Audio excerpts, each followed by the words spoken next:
Hello বন্ধুরা, আজকে এসছে আমার দোকানে। প্রথম দিনকে ইনভাইট করেছিলাম, আসেনি। বারবার বলার পরও আসেনি, কাজের মধ্যে ছিল, খুব ব্যস্ত ছিল, স্বীকার করেছে, ফোন করেছিল। আর আজকের এসেছে, খুব ভালো লাগছে। আজকে পাকোড়া খেতে এসছে। তা শোনো।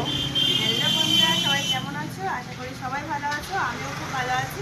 দেখো, আমার বান্ধবীকে নিয়ে চলে এসেছি রাহুলদা রেস্টুরেন্টে। আর আমার বান্ধবীর নাম নেহা, ইনস্টাগ্রামেও নেহা, ফেসবুকেও নেহা আছে। আর সবাই কিন্তু পাশে থেকো। আর এসেছি রাহুলদার দোকানে পকোড়া খেতে, নাম করা পকোড়া, কিন্তু হেভি টেস্ট। কারা কারা খাবে চলে এসো আমাদের ধোবাগাছি মোড়ে, পুরো মেন রোডের ধারে দোকানটা। চলে এসো কিন্তু বন্ধুরা, ভালো থেকো সবাই। আচ্ছা, তাহলে বুঝতে পারছো কি বলবে। মানে মোটামুটি একটা জিনিস খেয়াল রাখবে, আসার চেষ্টা করবে। আর মেয়া এসছে, খুব ভালো লাগছে। উনি এসছে, খুব ভালো লাগছে, মানে খুব ভালো লাগছে যে এসছে আমার দোকানে। আর আশা করি প্রত্যেকে চেষ্টা করবে। আমাদের এখানে মিটন টু গ্রুপ পুরো এসছে, পুরো সাপোর্ট আছে আমার সঙ্গে।